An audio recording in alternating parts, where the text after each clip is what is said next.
Shalom, selamat pagi.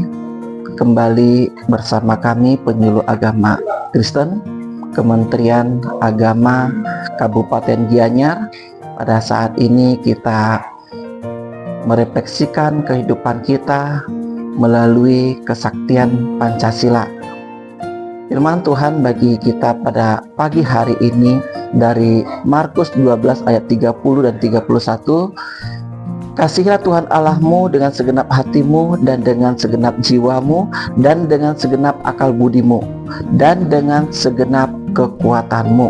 Ayat yang ke-31 dikatakan, dan hukum yang kedua ialah kasihilah sesamamu manusia seperti dirimu sendiri. Tidak ada hukum lain yang lebih utama daripada kedua hukum ini. Baik, melalui pembacaan kita ini tentang kesaktian Pancasila adalah, kalau kita melihat pada sila yang pertama di dalam Pancasila adalah ketuhanan yang Maha Esa. Ketuhanan yang Maha Esa adalah di mana kita sebagai orang yang percaya kepada Tuhan harus benar-benar mengimani kehidupan kita ini hanya bersumber daripada Tuhan saja.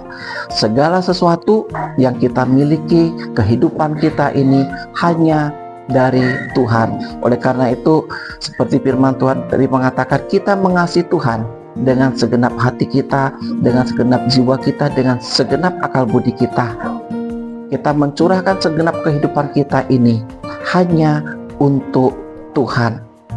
Begitu juga dalam ayatnya ke-31 dikatakan kita mengasihi sesama kita seperti mengasihi diri kita sendiri.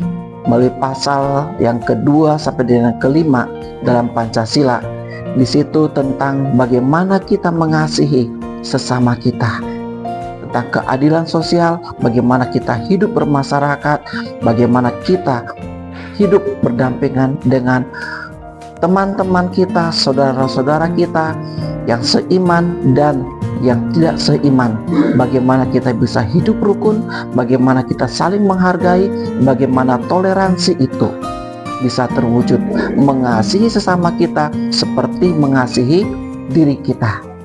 Kalau kita mengasihi sesama kita, mengasihi orang-orang yang ada di sekitar kita seperti mengasihi diri kita, saya kena percaya tidak akan ada permusuhan, tidak akan ada celah saling mencela di antara kita, tetapi kita hidup rukun, tetapi kita akan senantiasa satu sama lain akan saling menopang, sehingga bangsa kita Indonesia bisa akan semakin maju. Bangsa kita akan benar-benar menjadi bangsa yang berpancasila, mengasihi sesama, mengasihi Tuhan. Dengan begitu kita mengasihi semua, mengasihi Tuhan dengan segenap kehidupan kita ini dan mengasihi sesama kita. Oleh karena itu, biarlah melalui peringatan Hari Kesaktian Pancasila, kita sebagai bangsa atau masyarakat Indonesia saling menopang satu sama lain, saling menghargai, saling memberikan dukungan satu sama lain apapun agama kita, karena kita diciptakan oleh Tuhan yang adalah satu Tuhan. Bukan kita diciptakan oleh Tuhan yang berbeda-beda, tetapi Tuhan yang satu menciptakan kita. Mungkin kita diciptakan di Indonesia, berbagai macam suku, ada suku Bali, Jawa, dan lain sebagainya, tetapi kita tetap satu di dalam kasih Tuhan. Oleh karena itu, berikanlah hidup kita ini senantiasa mengasihi Tuhan dan mengasihi sesama. Terima kasih, Tuhan Yesus memberkati. Amin.